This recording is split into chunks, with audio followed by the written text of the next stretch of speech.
महंगाई की शरह 2018 में 3.9% थी। मार्च के महीने में महंगाई की शरह 12.7% रही है, जबकि सीपीआई में अफराते ज़र की शरह 17.3% है।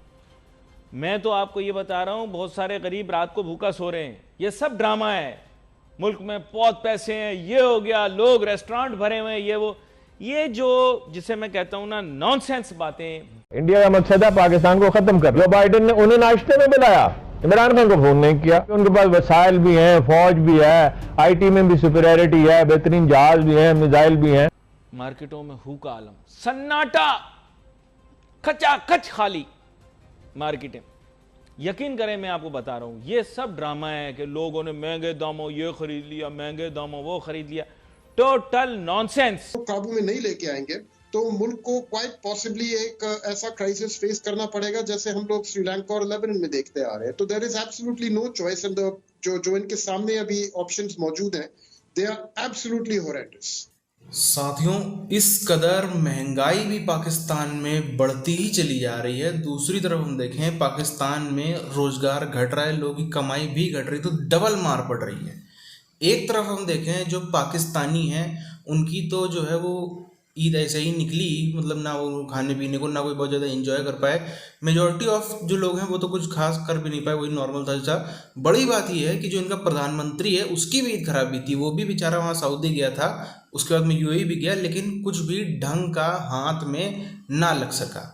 अब इसमें आप देखो, महंगाई परसेंट जो है वो 12% के भी ऊपर जा रहा है। इसका मतलब समझ सकते हैं कि कितनी बम्पर महंगाई पाकिस्तान में हो रही है। पूरी चीज़ क्या है, उधर हम चलते हैं। आप चैनल को सब्सक्राइब करके बेल आइकन दबा लें। ट्रिलियंस ऑफ डॉलर वो सारी दुनिया में इन्वेस्ट करेंगे और सारी दुनिया में सड़कें बनाएंगे और सारी दुनिया को अप्रोच करेंगे और अफ्रीका में इन्वेस्टमेंट करेंगे, ईरान में $400 बिलियन की इन्वेस्टमेंट करेंगे, सऊदी अरब में मिसाइल प्रोग्राम डेवलप करें, वसाइल भी हैं, फौज भी है, आईटी में भी सुपीरियरिटी है। तो उन्होंने क्रूड किस्म के एटम बम बनाए और मिसाइल बहरहाल बेहतर बनाए और वो पहाड़ियों में लगाए और चीन को भी चैलेंज कर दिया कि इधर कोई मैली आंख से न देखे। इक्तिसादी तरक्की का अमल शुरू हो गया। अब वो बराबर की एक ताकत है। चीन से रिश्ता कम करके अमेरिका पे इंहिसार करना चाहते हैं, तो आपका दिफाई स्ट्रेटेजिक पार्टनर तो वो इंडिया उनका स्ट्रेटेजिक पार्टनर है। इंटरनेशनल मीडिया ये लिख रहा है कि पाकिस्तान जो है वो बदअमनी से चंद इंच के फासले पर है। कांग्रेस का था, अंग्रेज उनके साथ थे, जाते हुए कश्मीर भी उन्हें दे गए, हेट भी करते थे। वो अपने लॉर्ड वेवल भी उनके सख्त खिलाफ था, उनको ब्राइब करने की कोशिश की, वो परले दर्जे का हमक साबित हुआ। और माउंटबेटन जो था वो कहता था आप मेरे साथ सरतमेरी से पेश आते हैं, बाद में भी कहता रहा। इनका रवैया बड़ा सख्त है। मैडलिन अल्ब्राइट कहती थी पाकिस्तान इज ए हेडेक, एक दर्द, मिग्रीन। पाकिस्तान आधे सर का दर्द है। आधे सर का दर्द जो होता है ना, आधे सर में जो दर्द होता है, क्या उसके लिए ख़ास इस्तिलाह है? दर्द शकीका गालिबन उसे कहा जाता है। दर्द शकीका शायद जी। तो वो बहुत तकलीफ दह होता है। और ब्रूस रीडल ये कह रहे हैं, ये कह रही है ना, चीन से ताल्लुकात ख़त्म नहीं, महदूद किए जाएँ, रूस से ख़त्म किए जाएँ और वहाँ यूक्रेन की जंग में उनकी हमायत की जाए। जिस तरह बरतानवी ग़ुलामी में थे, इसी तरह अब आप अमरीकी ग़ुलामी में चले जाएं। बज़ाहिर आपके हुक्मरान अपने हों मगर अपने हों। अब साजिश में तो कोई शुबा रहा नहीं। इमरान खान का पॉइंट बिल्कुल वाज़ेह हो गया। उन लोगों ने गवाही दे दी जिन्होंने ये सब किया था और अलग-ऐलान कह दिया कि ये है हमारा मुतालबा और ये आपको पूरा करना होगा, फिर आपको पैसे मिलेंगे। लेकिन सिर्फ इस साल $7.5 बिलियन एक्स्ट्रा खर्च हुए हैं पेट्रोल महंगा होने की वजह से। $1 बिलियन ईडेबल ऑयल पे, $1 बिलियन कोयले पे और $3 बिलियन खर्च हुए हैं वैक्सीन पे। वैक्सीन का किस्सा तो खत्म हुआ, अब अखराजात उतने नहीं होंगे जी। तो $13 बिलियन का जो खसारा अब तक हुआ है, उसमें से $12.5 बिलियन ये है। वो पाकिस्तान को एक क्लाइंट स्टेट बनाना चाहता है और वो ये कह रहा है।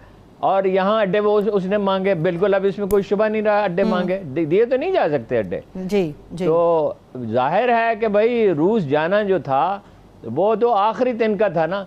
सजाएं माफ़ कर देंगे, इनके 150 आदमी पे मुकदमात हैं, कुछ लोगों के नाम भी मैंने आपको लिखवाए जी। इमरान खान को राना सनाउल्लाह का बस चले तो गिरफ्तार किया जाएगा, और शेख रशीद साहब में, शहबाज गिल है, कासिम सूरी है, मुराद सईद है, बने को कराची में बने, को फैसलाबाद में बने। आखिरी सवाल मेरा ये है अरुण साहब कि जो इमरान खान साहब की पॉलिसीज थी उनसे हटकर अमेरिका की ये डिमांड है कि उन पॉलिसीज को अपनाया जाए जो अमेरिका चाहता है, क्या पाकिस्तान मुतमिल है कि अपनी पॉलिसीज को तब्दील करके चल सके? सवाल ही पैदा नहीं होता। जीडीपी 2018 में मुस्लिम लीग नून की हुकूमत खत्म हुई थी तो पाकिस्तान की नमू की शरह 6.8% थी। आलमी बैंक का तखमीना है कि आइंदा साल शरह नमू 4% होगी। करंट अकाउंट खसारा उस वक्त करंट अकाउंट खसारा 9.1% था। तजारती खसारा इस साल 45 अरब डॉलर रहने का खदशा है। बजट खसारा 5,600 अरब रुपए का मुतवक्के है। ये मिफ्ता इस्माइल साहब का क्लेम है। महंगाई की शरह 2018 में 3.9% थी। मार्च के महीने में महंगाई की शरह 12.7% रही है, जबकि CPI में अफराते ज़र की शरह 17.3% है।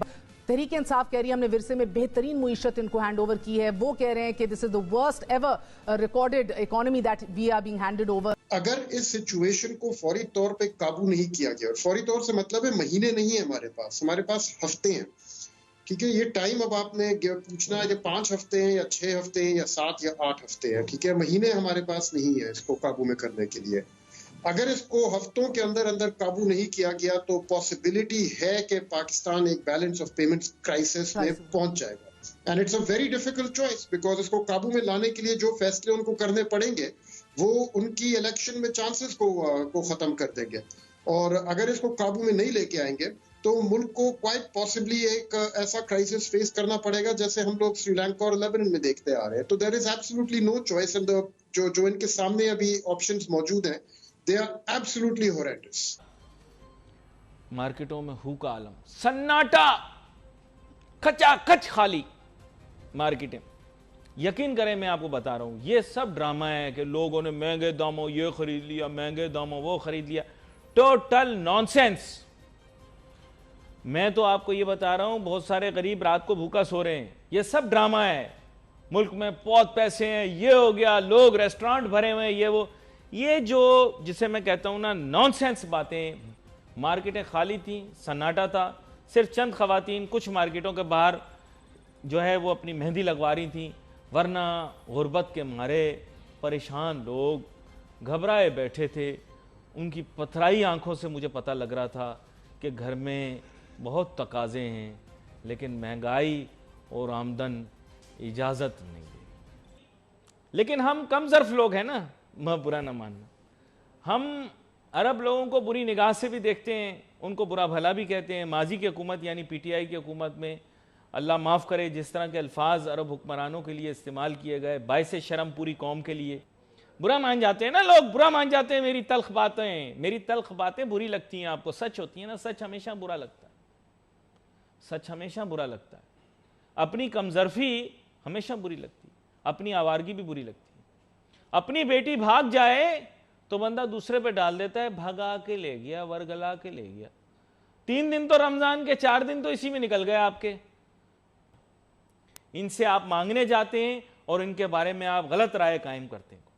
देखो वो अपने मुल्क को कैसे चला रहे हैं, वो अपने मामलात को कैसे चला रहे हैं, ये हमारा क्या लेना देना यार। वो हमारे मुल्क में आकर बताएं आपको कि आप क्या हरकतें कर रहे हैं, किन जानवरों का गोश्त खा रहे हैं, दूध में मिलावट कर रहे हैं, जगह जगह धोखा दे रहे हैं। आपको बुरा लगेगा ना? नहीं, आपको बुरा लगेगा। साथियों, दुनिया में कई सारे देश जो हैं वो बर्बादी की कगार पर थे। कम से कम जैसे आप श्रीलंका को देख लो, श्रीलंका की इकोनॉमी बर्बादी की तरफ जा रही थी, लेकिन कम से कम श्रीलंका के पास में एक स्टेबल गवर्नमेंट थी। पाकिस्तान के पास में वो स्टेबल गवर्नमेंट भी नहीं है और इकोनॉमी जो है वो तो उधर की बर्बादी की तरफ जा ही रही है। अब इनको क्या, ये बस ना अभी 2-3 महीने जितना चीख लें, जितना चिल्ला लें, जो मर्जी बोल लें, 2-3 महीने के बाद इनकी स्थिति श्रीलंका से कई गुना बदतर होने वाली, इसे कोई बचा नहीं सकता। इनके यहाँ पे तो बड़ी समस्या क्या है, इकोनॉमी बर्बाद हो रही है, वो तो हो ही रही, वो तो छोड़ ही दो, उसके बारे में बात ही करना बेकार है। बड़ी चीज़ ये है कि जो नई सरकार आई है पहली बात तो इसमें 12-13 पार्टियां मिली हुई हैं, सबको अपना उल्लू सीधा करना, सबको अपनी प्रॉपर्टियां बनानी है, सबको अपना कमाई करनी हो, तो पहली चीज़ है। सीधी सी बात है, जब ऐसे खिचड़ी बनेगी तो हर कोई सोचेगा मैं जितना ज़्यादा अपनी जेब भर सकूँ उतनी भरूँ, ये तो पहली चीज़ है। दूसरी चीज़ ये है कि लगभग साल सवा साल भर बाद चुनाव होने हैं, जो तारीख है जिस हिसाब से इमरान खान दबाव बना रहा है, इमरान खान चाहता है कि भी 3-4 महीने में ही चुनाव जो है वो पाकिस्तानी फौज करवाए, तो 3-4 महीने बाद हो चाहे साल 1.5 साल बाद हो, जो इकोनॉमी जब हाथ से निकल जाती है तब जो कठोर कार्रवाई करनी पड़ती है ना, जो मुश्किल फैसले लेने पड़ते हैं, वो इनकी हैसियत नहीं मुश्किल फैसले लेने की, लेंगे तो फिर उनको जनता वोट नहीं देगी, इसलिए ये लोग कुछ भी कर सकते हैं। अब ये पाकिस्तान को मरना तय, कोई बचा ही नहीं सकता। आप भी क्या राय है नीचे कमेंट करके बताइए। मिलते हैं आप चैनल वीडियोस में, तब तक के लिए जय हिंद।